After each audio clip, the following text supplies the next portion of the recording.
So, what is the ultimate purpose of our creation? We want to make it very clear that Allah subhanahu wa ta'ala, when He talks about iman. So, when Allah subhanahu wa ta'ala talks about iman, we'll get to it inshallah. Let's build up to it by first crossing the T's and dotting the I's. Wa alaikum assalam from Virginia, mashallah. From Holland, wa alaikum assalam wa rahmatullahi wa barakatuh. Good to see everyone. Allah subhanahu wa ta'ala created us ultimately for His obedience.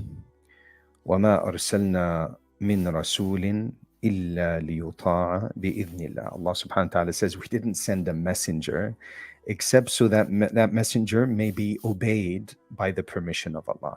So Allah, when we say amanna billah, when we say we have iman in Allah, we are saying, we're declaring that we are obedient to Allah, because this is what made it tough for the mushrikeen in Mecca. They understood what saying La ilaha illallah meant. It meant complete obedience to the Creator. So once you submit and you believe and you say you believe in Allah subhanahu wa ta'ala, what does that mean? That means you have to bring obedience to Allah subhanahu wa ta'ala. You can't submit and not obey Allah subhanahu wa ta'ala. It doesn't work that way. You can't say I believe and then disobey Allah subhanahu wa ta'ala.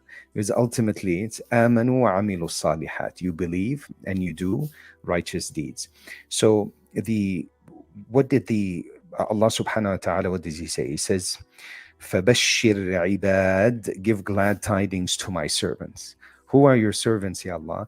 الَّذِينَ يَسْتَمِعُونَ الْقَوْلِ, those who listen carefully to the message, to what Allah subhanahu wa ta'ala is sharing through Prophet Muhammad sallallahu alaihi wasallam, through what Allah subhanahu wa ta'ala is saying in the Holy Quran.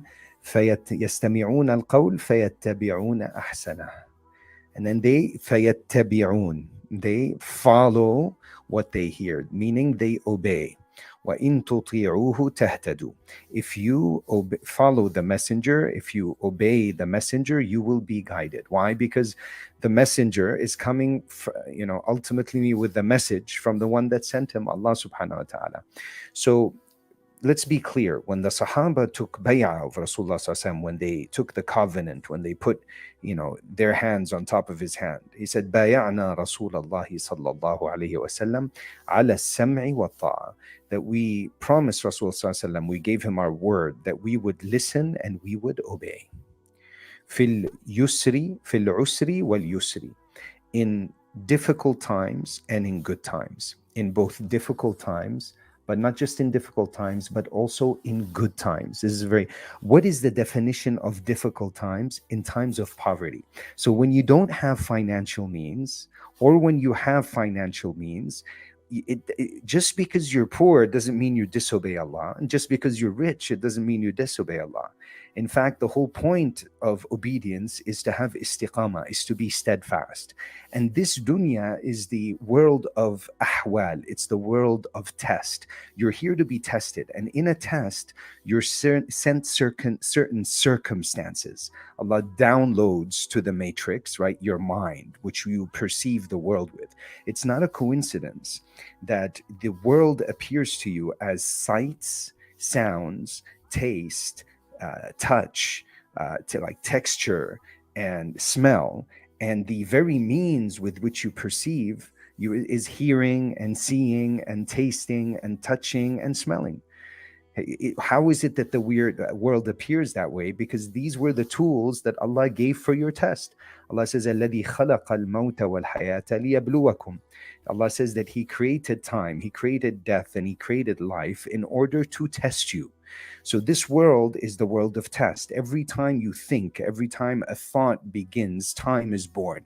And every time a thought ends, time comes to an end, so to speak. So the mind is the medium with which we experience the world, and the world is the test. And Allah hints towards this in the chapter of the human being. It's Surah Al-Insan. What does Allah say in Surah Al-Insan? He says, Inna khalaqna al-insana min nutfa. We created this human being from a nutfa, from a drop of semen. So you were created from material means. So naturally, you're going to be inclined towards the material things. Because Allah says, Zuyina linnasi hubbu shahawat. It's gonna, Allah's gonna make the things, the means of this world appealing to you. Why? Because He wants to test you. You're here to be tested. He wants to see if you're gonna pass this test or if you're gonna fail this test. So Allah says, "In خلقناه من نطفة أمشاج نبتليه." Allah says, we create him from this drop of sperm. أمشاج نبتليه, to test him. فجعلناه سميعا بصيرا. It says, in order for you to be tested, Allah gave you the ability to hear, and cracked open hearing and seeing for you. And hearing, like you say, what is mind?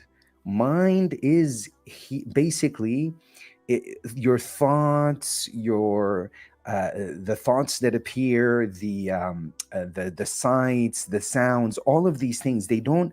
The mind doesn't contain those things. Those are the mind. When we say, what's on your mind, ultimately, what are we saying? Saying, how are you experiencing the world right now? Because this is the medium. The medium of the test is just that. So now Allah subhanahu wa ta'ala puts you in this world, and now He's telling you, I created these things. And everything that you see ultimately is God's creation. And it's God's creativity, because Allah's creation is His action. هذا خلق الله. Imam Ghazali rahmatullahi says, he says, هذا خلق الله. When Allah says all of this is the creation of Allah, Imam Ghazali says, أي فعل الله, meaning this is God's activity. It's the actions of God subhanahu wa ta'ala. It's not God Himself, because God's beyond time and space, but it is this world is God's activity or God's actions. Okay, so another way to put it is, when we think of the word someone is creative, human beings can never be creative in the true sense of the word, because we don't create. Only Allah is khaliq. Khalq, to bring something into existence out of nothing. This is the work of the creator, not the work of the creation. So the only creative one is Allah. Allah is, this world as it appears to us is Allah's activity or His creation. So we say it's His creativity. It's God's creativity. So when Allah says, I created the mountains and I created, what is this? This is kind of like just the download into your mind. So think of it this way. What is real? What is real ultimately? Okay, what is real? Well, reality is what is. So if I tell you right now, imagine a square circle, you pause for a second, you'd be like, I can't imagine a square circle, Ousama. I say, why? Because it doesn't exist. It doesn't exist. It's not real. It's not real at all. It's not even an illusion. It's not real. You can't imagine a square circle. It doesn't make any sense. So that doesn't exist. The world, these people tell you that the world is an illusion. The world is a matrix, because they don't understand what we mean by matrix. What is the definition of reality? Reality is what truly is.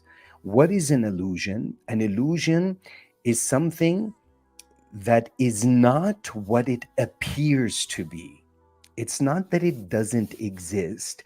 It's just not what it appears to be. So if you're watching a landscape on a TV screen, and you say, okay, I see a landscape, I see a scene on the TV screen, like you turn on a movie and you're watching a movie. And I tell you, what do you see? You see, I see a person, and you name the actor. Say you're watching Keanu Reeves in The Matrix, and say, Keanu Reeves is right there. I say, well, that's not really, that's an illusion. Because if you were to get up and walk towards the screen and touch it, you don't find Keanu Reeves. You don't pull him out.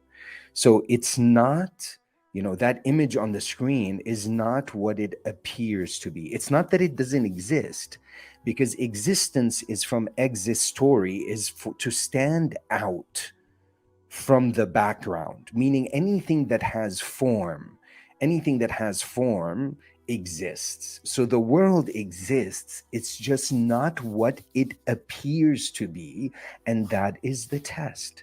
What you see with your, ultimately, you add on to what you experience through your mind. So what you see is you impose your own limitations of the mind onto what you perceive. So you have your sight, your sound, These things, you're utilizing your eyes, you're utilizing your ears. So whatever those tools are limited, that's how that thing is going to appear. But if you remove sight and you remove sound and you remove all these things from what you experience in the world, what remains? Meaning, if you remove the mind completely from it, what remains? And this is it's a bit, for people that hear it for the first time, they might misunderstand it. But if you remove mind, what appears? What is left if you remove mind? Think about it. What appears, what is left? If there's no mind, then there's just God. Ultimately, if there's no creation, if you remove creation completely, then all that remains is Allah subhanahu wa ta'ala. But there's no one to experience it because mind is not there. So this notion that one is becoming one with God or united with God is completely false. You can't be one with God. You can't combine yourself with God. Allah doesn't, in a sense, Allah just is. He doesn't stand out. He doesn't have any form, in a sense. He just is. He's the ultimate reality. So this is just to better understand how the world works. But ultimately, you can understand this philosophically, spiritually, you can get very excited about it, but then the real thing is to understand what's the point behind it. So what's the point? Why did Allah subhanahu wa ta'ala, do all of this? Why is He downloading this entire experience for us? Because we're being tested. The ruh is from the command of Allah. It's beyond space and time. But it's like we're plugged into this matrix for some time to be tested until we pass from this world. So we have to pass this test. So the Sahaba said, we told Rasulullah sallallahu alaihi wasallam, we promised him that we would listen and obey him in difficult time, in times of difficulty, meaning poverty, and in times of ease, meaning abundance in wealth. How do you obey Rasulullah when you are rich and when you are poor? Very simple. When you don't have any resources, when you're poor, when you're financially tight, you just simply remain steadfast. So what does it mean to remain steadfast? Well, what does Allah want from me? He wants obedience. How do I obey Him when I'm poor? That I am patient, that I don't complain to people, that I turn towards Him, that I don't disobey Him or cheat or steal just because I'm poor. I remain steadfast with God's commands, even in the state of poverty. And then if Allah gives me, so I'm patient. And then when Allah gives me abundance in wealth, then I have gratitude. So through shukr and sabr, through patience and gratitude, is how we look at poverty and abundance. And then they said, وَعَلَى أَثَرَةٍ عَلَيْنَا, and despite ourselves. What does despite ourselves? What does we promise to obey Rasulullah sallallahu alaihi wasallam despite ourselves? Meaning, whether it's to my benefit or not to my benefit, whether, before that, they also said, وَفِي الْمَنْشَطِ وَالْمَكْرَهِ, and whether we feel like it or don't feel like it, because sometimes you feel motivated to obey God, and at other times you don't feel as motivated to obey Allah subhanahu wa ta'ala. So it's saying basically in all circumstances, under all circumstances, whether they value my opinion or not, whether people ask my opinion or not, whether they give me precedence or not, no, under all circumstances I am obeying Allah subhanahu wa ta'ala no matter what. This is very important. This is very important. Understanding this and being very clear on this is extremely important. Otherwise, we can easily get lost in the process. So despite ourselves, and then ultimately, because this is the world of test or the world of circumstances, Allah created the means in this world. Inna ja'alna ma 'ala al-ardi zinatan laha linabluwahum ayyuhum ahsanu 'amala. Allah subhanahu wa ta'ala says that we've put into the means of this world zina, meaning we've made it appealing to you. Why? To test you.